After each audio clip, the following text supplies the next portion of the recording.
Nuclear force के लिए कौन सा एक्सचेंज रेस्पॉन्सिबल है, इलेक्ट्रॉनों का, प्रोटॉन्स का या पॉजिट्रॉन का या मेसॉन का?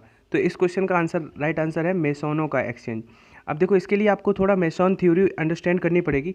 सपोज ये एटम है और ये उसका न्यूक्लियर है, तो नाभिक में आपके न्यूट्रॉन्स और प्रोटॉन्स होते हैं। तो जो न्यूट्रॉन और प्रोटॉन्स होते हैं वो आपस में बाउंड होते हैं, वो स्ट्रॉन्ग न्यूक्लियर फोर्स की वजह से। तो उसमें मेसन थ्योरी क्या कहती है, अगर हमें समझना है कि मेसन पार्टिकल क्या होते हैं, तो जब एक न्यूट्रॉन जो होता है वो प्रोटॉन में एक्सचेंज होता है, तो फिर यहाँ पे एक मेसन पार्टिकल नेगेटिव एक्सचेंज होता है। और सिमिलरली जब प्रोटॉन होता है वो एक न्यूट्रॉन में जब एक्सचेंज होता है, तो फिर जो मेसन पार्टिकल होता है पॉजिटिव एक्सचेंज होता है।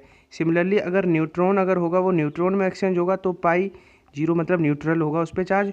और जब प्रोटॉन प्रोटॉन में एक्सचेंज होता है तो भी पाई न्यूट्रल। तो जो मेसन पार्टिकल होते हैं वो तीन कैटेगरी के होते हैं, पॉजिटिव, नेगेटिव और न्यूट्रल। ठीक है, वैसे आपको ये मेसन थ्योरी अंडरस्टैंड करने की ज़रूरत नहीं है, आपकी डोमेन में सिर्फ ये बात याद रखना आप लोग। ये क्वेश्चन आ जाए तो मेसोन का एक्सचेंज जो होता है वो रिस्पॉन्सिबल होता है न्यूक्लियर फोर्स की। एक्स रे जो होती है वो पेनेट्रेट नहीं कर सकती है लकड़ी, कागज, एल्यूमिनियम या लेड।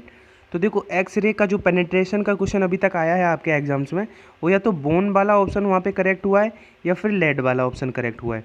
तो आपको ये केयरफुली देखना है कि अगर बोन और लेड दोनों नहीं होंगे, अगर दोनों होंगे तो ऑप्शन एक ऐसा होगा आइदर बोन और लेड मतलब बोथ।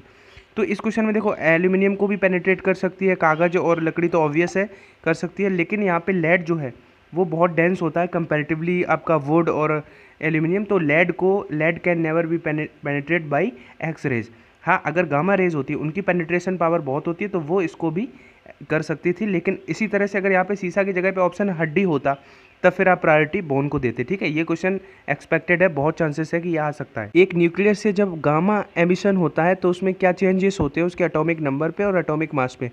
तो देखो एक याद रखना आप लोग, तीन चीज़ें जिनसे क्वेश्चन वैसे भी बनेंगे और इस तरह से फिर भी पूछे जाएंगे वन लाइनर। जैसे अल्फ़ा, बीटा और गामा जो होते हैं, तो इनसे क्या होता है, अल्फ़ा के एमिशन से आपका एटॉमिक परमाणु क्रमांक में 2 की कमी आती है और भार में 4 की। बीटा से दो तरह से क्वेश्चन बनता है जनरली। अगर बीटा पार्टिकल कह रहा है तब आपका एक इंक्रीज होता है, पॉजिट्रॉन कह रहा है तब एक डिक्रीज होता है एटॉमिक नंबर, और एटॉमिक मास यहाँ पे भी अनचेंज रहता है। लेकिन गामा एक ऐसा केस होता है जो अनडेविएटेड, यानी कि इस पर ना तो एटॉमिक मास पे फर्क पड़ता है ना ही एटॉमिक नंबर पे, यानी कि प्रोटॉन तथा न्यूट्रॉन संख्या में कोई परिवर्तन नहीं होगा। याद रखना गामा से आपका किसी में भी चेंज नहीं होता है। इलेक्ट्रॉन पॉजिट्रॉन युग्म बनता है जब, देखो बेसिकली जो पेयर प्रोडक्शन होता है उसमें जो गामा विकिरण अवशोषित होता है, यानी कि गामा जिस पे कोई चार्ज नहीं होता है, तो नाभिक द्वारा, ये इसका राइट आंसर हो जाएगा। और एक चीज़ और याद रखना, जो पेयर प्रोडक्शन होता है, युग्म उत्पादन होता है, उसमें एनर्जी और मोमेंटम दोनों कंजर्व रहते हैं। ये पॉइंट भी याद रखना, इसको भी आपको किसी भी तरह से रिप्रेजेंट करा जा सकता है। जैसे कि यहाँ पे कह रहा है जो पेयर प्रोडक्शन है वो कैसी प्रक्रिया है, जिसमें देखो इलेक्ट्रॉन वाला हटा दो, प्रोटॉन वाला, जिसमें कोई चार्ज नहीं, यानी कि गामा किरण के फोटोन से एक इलेक्ट्रॉन तथा पॉजिट्रॉन जो प्रोड्यूस होते हैं वो गामा किरण के फोटोन से होते हैं। ठीक है, ठीक है, जो न्यूट्रल रहता है चार्ज में। अब देखो ये फैक्ट भी कई बार पूछा गया है नेवी और एयरफोर्स में, एक MU एटॉमिक मास यूनिट जो होता है वो 1.67 इंटू 10⁻⁻27 किलोग्राम के इक्वल होता है।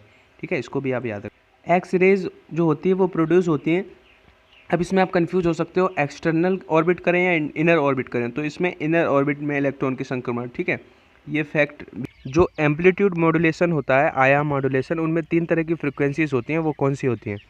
तो इसका आंसर हो जाएगा सी, यानी कि कैरियर वेव का frequency plus carrier plus modulated frequency और carrier wave minus modulated frequency, ये तो इसका आंसर हुआ।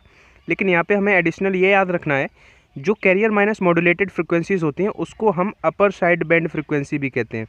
ठीक है, सॉरी, इसको लोअर साइड बैंड और इसको अपर साइड, जो प्लस होता है कैरियर और मॉड्यूलेटेड प्लस कर दो तो ये USB बन जाता है, USB फ्रिक्वेंसी, ये LSB फ्रिक्वेंसी। ये क्या हुई, ये आपका अपर साइड बैंड फ्रिक्वेंसी हुई, जब उसमें कैरियर वाले में मॉड्यूलेटेड जुड़ गया और घट गया तो ये लोअर साइड आपका बैंड हुआ। अब इस पर एक MCQ जो क्वेश्चन न्यूमेरिकल कैसे बन सकता है, सपोज वो कहेगा कि 1000 किलो हर्ट्ज जो है कैरियर वेव की फ्रिक्वेंसी है और 2 किलो हर्ट्ज आपका मॉड्यूलेटेड फ्रिक्वेंसी है, तो वो कहेगा कि आपका लोअर साइड जो बैंड है उसकी फ्रिक्वेंसी फाइंड करनी होगी। तो आप ऐसे कर सकते हो, 1000 में से जब 2 घटेगा तो 998 जो आंसर होगा उसको आप क्लिक कर दोगे। तो आई होप आपने ऐसे मॉड्यूलेशन आपने अच्छे से पढ़ रखा होगा। नहीं पढ़ा है तो बताना, मैं एक दिन सेपरेट वीडियो बना के पढ़ा दूंगा, जितने तरह के न्यूमेरिकल बनते हैं आपके क्लियर हो जाएंगे। चलते हैं नेक्स्ट क्वेश्चन पे। देखो 10 बजे आपको पता है कि एक मॉक टेस्ट आ रहा है रेगुलर, कभी मॉक टेस्ट आ रहा है, कभी जो स्पेशल सीरीज़ का कोई वीडियो आ जाता है, कभी ऐसे, मतलब 20 से 30 मिनट का एक वीडियो रेगुलर मैं दे रहा हूँ। तो क्या होता है कि आज मैं सुबह मीटिंग में बहुत बिजी था, और अगर 10 बजे आप रेगुलर वीडियो 10 बजे के अराउंड डाल रहे हो तो यूट्यूब का एल्गोरिथम जो होता है वो उसको समझने लगता है, और फिर जब आपका 10 बजे नहीं वीडियो उसके अराउंड आता है तो फिर चैनल बहुत पीछे चला जाता है। मतलब यूट्यूब पे रेगुलर रहना बहुत ज़रूरी है। तो इसलिए क्योंकि आज मैं सुबह बिजी था तो आज मैंने सोचा है शाम को उसको अपलोड करूँगा। तो इसलिए मैंने कुछ ऐसे ही 4-5 क्वेश्चन दे दिए आपको, जिससे कुछ तो आपको सीखने को मिलेगा। चलते फिरते आप 4-5 नई बातें तो सीखोगे। जैसा कि मैं हमेशा कहता हूँ कि something is better than nothing. तो इसलिए था ये वीडियो। तो आपको एक काम करना है कि इसको उतना ही सपोर्ट करना है जितना आप नॉर्मली अपना 20 से 30 मिनट की वीडियो को करते हो। मतलब इसमें भी कमेंट कर देना अगर आपको 1% भी चीज़ें सीखने को मिली हैं, और इस क्वेश्चन का आंसर कमेंट बॉक्स में एक्सपेक्ट कर रहा हूँ मैं। और शाम को अगर आपको मॉक टेस्ट चाहिए तो एक लाइक बटन प्रेस कर देना, जिससे हमें मतलब आपकी क्यूरियोसिटी का हमें वो पता चल जाता है कि आप लोग बहुत क्यूरियस हो मॉक टेस्ट के लिए। तो जितने मैक्सिमम लाइक होंगे उतना ही धमाकेदार मॉक टेस्ट हम शाम को लाएंगे। तो ये बस इसलिए था क्योंकि एक बीच में एक गैप ना हो, तो उस गैप को मेंटेन करने के लिए था। बाकी आप लोग पढ़ते रहो, शाम को मिलेंगे एक धमाकेदार मॉक टेस्ट के साथ। जय हिंद।